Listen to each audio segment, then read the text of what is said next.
Zo'n 20 inwoners van Boetenpost die kwamen oranje naar de dwarpentour. Het is een initiatief van de gemeenten Acht-Karspelen en Tietjerkstra-Diel. We gaan vanuit beide gemeenten langs alle zo'n 20 dorpen om in gesprek te gaan met inwoners over is het fijn leven hier in het dorp, missen je hem nog iets? En dan gaat het vooral om de sociale kant, hè? Dus het voorkomen van eenzaamheid, echt omdenken, meerschap maar ook wel vormen. Ben je wel eens eenzaam of ben je juist heel gelukkig hier? Wat kun je als jeugd hier krijgen?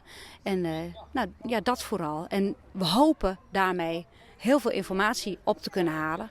Je dat contact met de dwarpen dan wat verwetteren, de oranje? Nou, dat denk ik niet. Ja, de contacten zijn op zich wel goed met inwoners. Maar ik denk wel dat we volle meer vanuit inwoners redeneren vanuit de gemeente. En de gemeente is steeds meer in een rol van de faciliterende gemeente.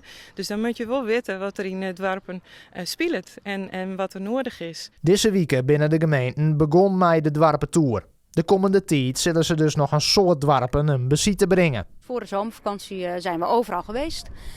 En vervolgens gaan we met elkaar in een hok zitten. En bespreken we wat de opbrengst is van alles wat wij hier hebben gehoord. En dat doen we natuurlijk met dit, maar daar zullen we ook dorpsbelang hebben. Daar natuurlijk altijd een belangrijke rol in. En zo zijn er meer stakeholders zeg maar, vanuit het dorp. En we gaan daar een mooi plan voor schrijven. En dan gaan we naar de gemeenteraad. En dan gaan we het uitvoeren in 2023.